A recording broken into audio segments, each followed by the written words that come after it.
just looked at this has to be depth, and then it's just immediately it's depth and immediately, boy, they're really going hard in at tackle as opposed to the interior. And does this mean something for tight end? Yeah, well, there's so many different talking points about this. Trent Brown, former New England Patriot, and 10-year pro, 31 years old. He hadn't just been with New England. He's played with the Raiders, with a few different teams. Signed a couple of big deals. Bengals. There's obviously a history there with Cole Popovich, Nick Caley, Nick Caserio. There's a history there, so they know what they're bringing in the building. But Trent Brown being the position is the one that surprises me.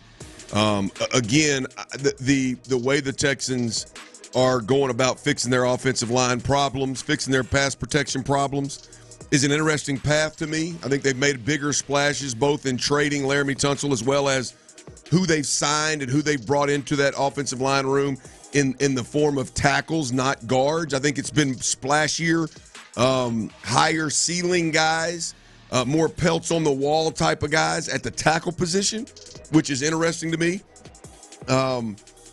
But I got to thinking about this, and I've had more time because I went on air Friday with you guys. But this strikes me, Ron, as a reactionary move to what they experienced last year, which I guess everything is to a certain degree. But when you look at really how this thing went down last year, we know the pass protection sucked, right?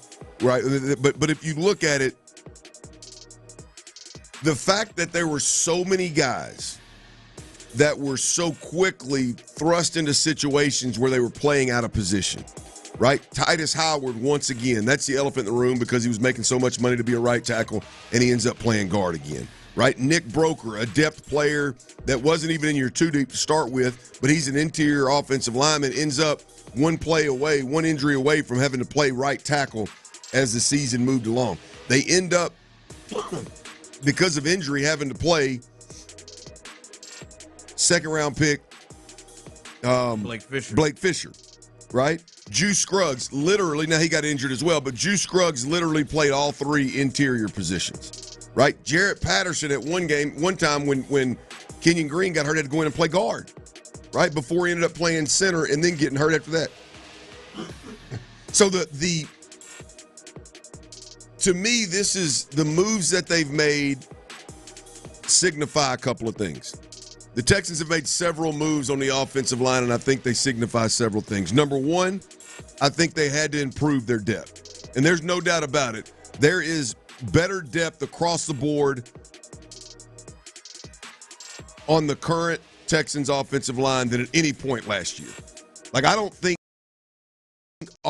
interior offensive linemen having to play guard and tackles having to play interior offensive line having to play tackles, and the tackles having to play inside. Like, I don't think that's going to be a problem in a reactionary form. Titus Howard may end up being a guard, but I think it's going to be a plan. It's not going to be because somebody got hurt. So I think, number one, better overall offensive line depth, I think, has been achieved. Number two, I think there is a more physical mentality in this offensive line room. Like, it wouldn't have been hard, and it's not real hard to have done this, right? I mean, I think they were super soft, relatively speaking.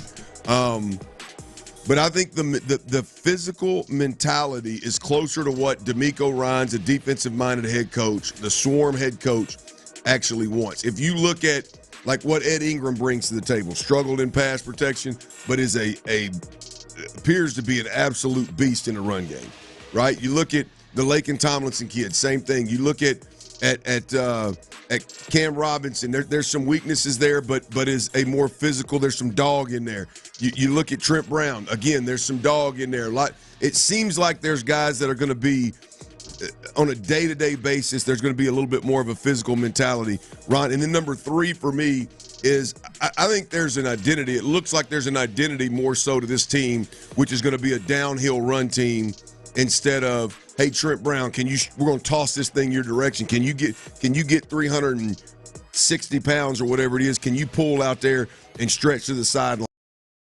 like a more between the tackle, attack downhill, hit them immediately instead of stringing things out sideline to sideline. So whether we're talking better O-line depth, the mentality, more physical mentality in the O-line room, or having a clear identity of, hey, we're going to run the football right at you when we do run it, I think they have accomplished some things with these O-line signs. Yeah, I think they do want to get more physical.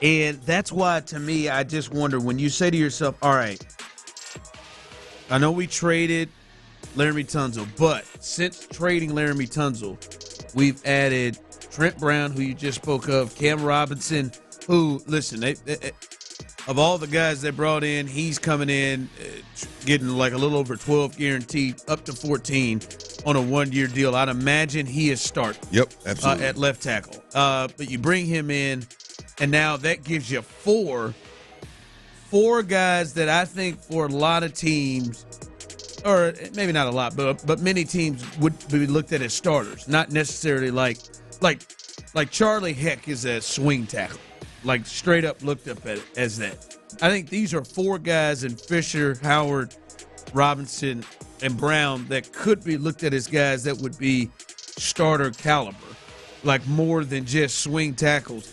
And with that, Clint, it just makes me have to wonder, well, you don't have four of those guys. Yeah.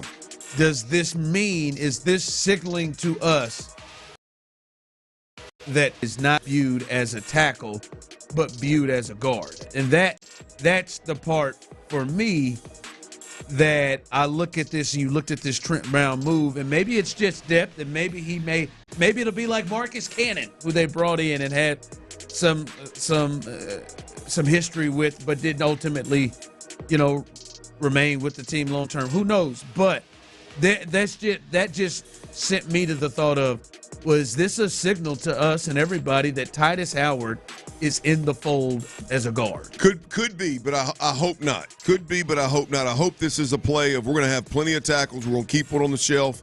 We're going to make sure we've got tackles in our building that we can rely on, and we don't have to go out there midseason and move a guard that can't even play guard on this team to potentially tackle, or go out and hunt down Austin Deculus somewhere else and bring him back and have him start at tackle again. I hope this is a concerted effort to build that tackle depth, and we just haven't seen them address the interior offensive line the way that we hope to. There's still some time left. There's still some players out there that could potentially fill those voids. Assuming they're healthy, they could still make Nick Caserio could make a late push here in free agency and the draft and really put some pieces together on the inside to go with all these tackles. I hope the plan isn't to move Titus down. I think he's a tackle. I think the Texans are better with Titus Howard at tackle as one of the starting tackles, but we'll see what happens. But any way you slice it, the Texans have made a lot of moves. Again, not the path that I would have taken. But if we just look at the moves the Texans have made, we're talking better O-line depth across the board. We're talking about a more physical mentality in the O-line room, and I think there's a clearer identity of what they want to be in the run game as well with this most recent signing of Trent Brown. Again, any of these signs could end up being, guys that don't have anything left in the tank, and we're just trying to make a push for one last contract. I hope not. I hope they do. But that's what I'm pulling from. I can't believe Cam Robinson fits in that.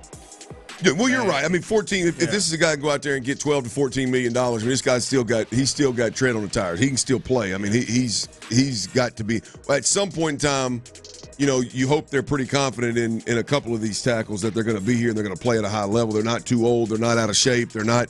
Their best years aren't necessarily behind them. They still got something they can prove moving forward. But that's where I'm at, man. I think the depth is significantly better.